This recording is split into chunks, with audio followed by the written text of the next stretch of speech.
Welcome back. We're continuing with our study and teaching on the certainty of identity, and we're looking at the identity under revelation, humility, and gifting.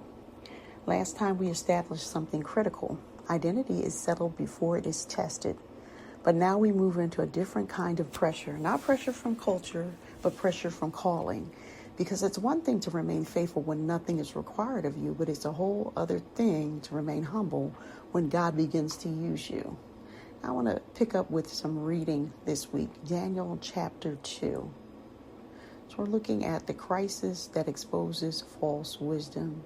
And Daniel chapter 2 verses 1-13 reads, Now in the second year of Nebuchadnezzar's reign, Nebuchadnezzar had dreams, and his spirit was so troubled that his sleep left him. Then the king gave the command to call the magicians, the astrologers, the sorcerers, and the Chaldeans to tell the king his dreams. So they came and stood before the king, and the king said to them, I have had a dream, and my spirit is anxious to know the dream.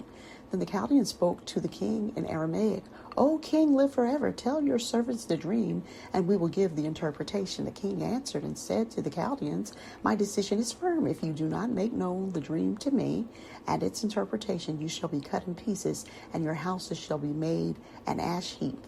However, if you tell me the dream and its interpretation, you shall receive from me rewards, gifts, and great honor. Therefore tell me the dream and its interpretation. They answered again and said, Let the king tell his servants the dream, and we will give its interpretation. The king answered and said, I know for certain that you would gain time because you see that my decision is firm. If you do not make known the dream to me, there is only one decree for you. For you have agreed to speak lying and corrupt words before me till the time has changed. Therefore, tell me the dream, and I shall know that you can give me its interpretation. The Chaldeans answered the king and said, There is not a man on earth who can tell the king's matter. Therefore, no king, lord, or ruler has ever asked such things of any magician, astrologer, or Chaldean. It is a difficult thing that the king requests, and there is no other who can tell it to the king except the gods whose dwelling is not with flesh. For this reason, the king was angry and very furious and gave the command to destroy all the wise men of Babylon. So the decree went out, and they began killing the wise men, and they sought Daniel and his companions to kill them. So that was a pretty tall order for the king. Not only do I want you to tell me what my dream meant, but before you do that, tell me even in fact what I dreamed last night. That's something that's not done by any weak power. It has to be a divine power. When no one could provide this request, he sent out orders for death of all the wise men of Babylon. Now here's what you've got to see. Babylon had technique and they had information, but they did not have revelation. They had systems and, how they would go about getting to an answer, but they could not provide the question because they lacked the divine access. When God withholds revelation, human wisdom collapses. So it's kind of like the concept that we see in Psalm 127, that except the Lord builds a house, the laborers labor in vain. In other words, you've got the know-how, but it doesn't work until I say it works. He can put a work like that to a halt without any explanation. The watchman can cry out, but if the Lord is not keeping the city, it's in vain. All right, moving on to verses 14-18 of Daniel 2. Then with counsel and wisdom, Daniel answered Arioch, the captain of the king's guard, who had gone out to kill the wise men of Babylon. He answered and said to Arioch, the king's captain, Why is the decree from the king so urgent? Then Arioch made the decision known to Daniel. So Daniel went in and asked the king to give him time that he might tell the king the interpretation. Then Daniel went to his house and made the decision known to Hananiah, Mishael, and Azariah, his companions, that they might seek mercies from the God of heaven concerning this secret, so that Daniel and his companions might not perish with the rest of the wise men of Babylon.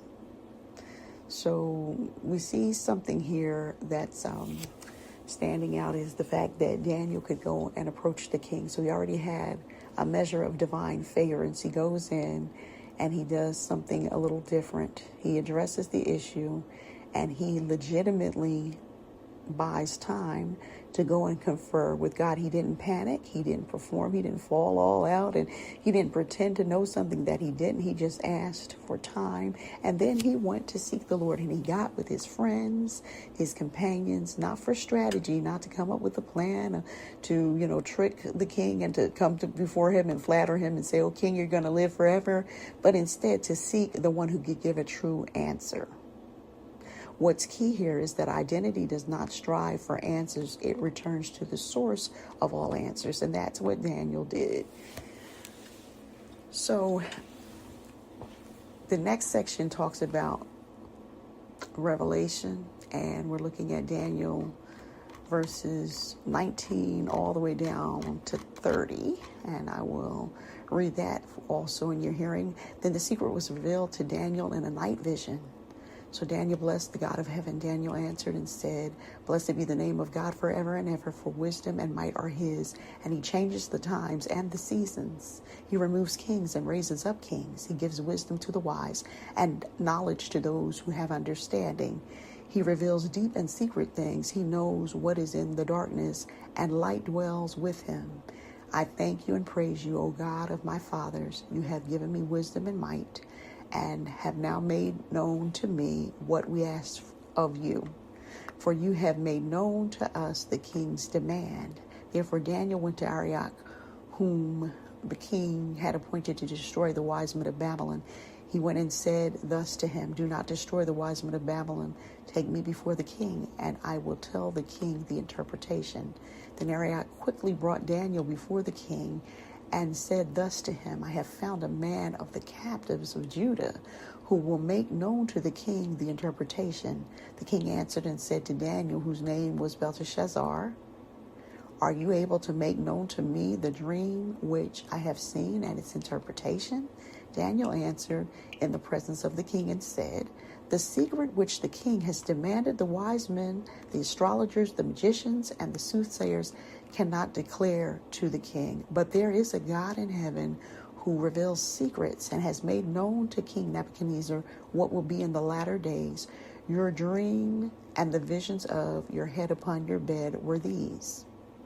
As for you, O king, thoughts came to your mind while on your bed about what would come to pass after this. And he who reveals secrets has made known to you what will be.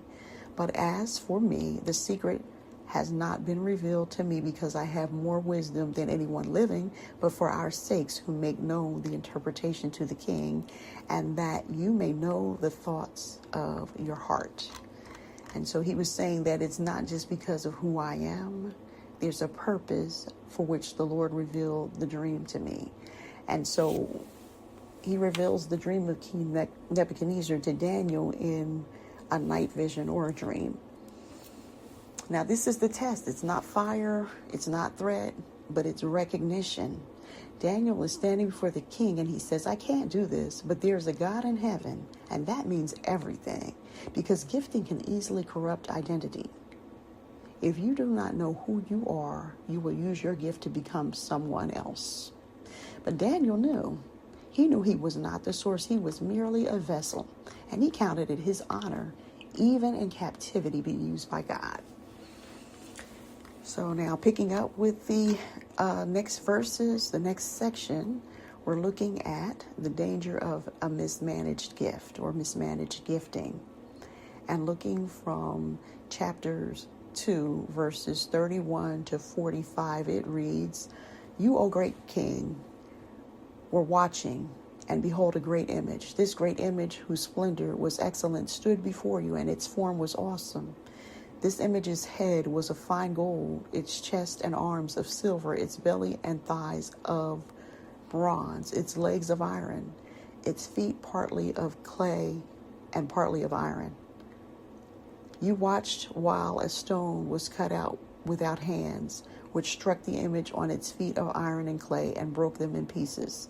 Then the iron, the clay, the bronze, the silver, and the gold were crushed together, and became like chaff from the summer threshing floors. The wind carried them away, so that no trace of them was found.